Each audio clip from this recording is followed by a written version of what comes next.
IPL 2025లో Punjab Kings కు తొలి ఓటమి ఎదురైన ఆ మ్యాచ్ అనంతరం ఫ్రాంచైజ్ సహా యజమాని ప్రీతి జింటా చేసిన ఓ సాధారణ చర్య అభిమానుల మనసులను గెలుచుకుంది. మొల్లన్పూర్ వేదికగా జరిగిన ఈ మ్యాచ్లో పంజాబ్ కింగ్స్ రెండుసార్లు గెలిచిన విజయ రేఖను కొనసాగించాలని ఆశించిన రాజస్థాన్ రాయల్స్ అద్భుత ప్రదర్శనతో 50 పరుగుల తేడాతో గెలిచి పంజాబ్కు సీజన్లో తొలి ఓటమిని అందించింది. అయితే మ్యాచ్ ముగిసిన తరువాత ప్రత్యేకమైన సంఘటన జరిగింది. మీట్ అండ్ గ్రీట్ కు వెళ్తుండగా కెప్టెన్ శ్రేయస్ అయ్యర్ దిగులుగా ఉన్న దృష్టించుకున్న ప్రీతి జింటా అతన్ని ప్రేమగా కౌగిలించి వీపు తట్టి ఓదార్చింది. ఈ హృదయ దృశ్యం సోషల్ మీడియాలో క్షణాల్లో వైరల్ అయింది. ప్రీతి జింటా చేసిన కౌగిలింత మాటలకు మించిన ఓదార్పుగా మారింది.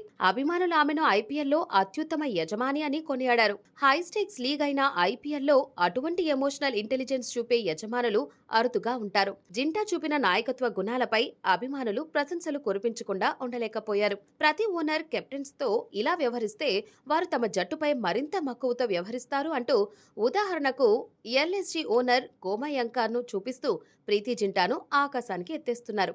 ఈ మ్యాచ్ పంజాబ్ కింగ్స్ సీజన్లో తొలి హోమ్ గేమ్ కాగా వారు వరుసగా 3వ విజయాన్ని సాధించేందుకు పట్టుదలతో బరిలోకి దిగారు. కానీ రాజస్థాన్ రాయల్స్ పూర్తి స్థాయిలో ప్రదర్శనతో వారి ఆత్మవిశ్వాసాన్ని తుడిచేశారు. ఓటమిని జీర్ణించుకునేలా ప్రీతి జింటా చూపిన మానవీయత ఎంతో గొప్పగా నిలిచింది. ఆటలో విజయం పరాజయాలు సహజమే అయినా ఆట పట్ల ముఖ్యంగా ఓ కెప్టెన్ పట్ల చూపే ఆదరణ ఫ్యాన్స్ హృదయాలను తాకింది. అంతంలోనే కాదు గుణంలో కూడా నువ్వు సూపర్ అంటూ ఫ్యాన్స్ కామెంట్ల రూపంలో ప్రేమ కురిపిస్తున్నారు.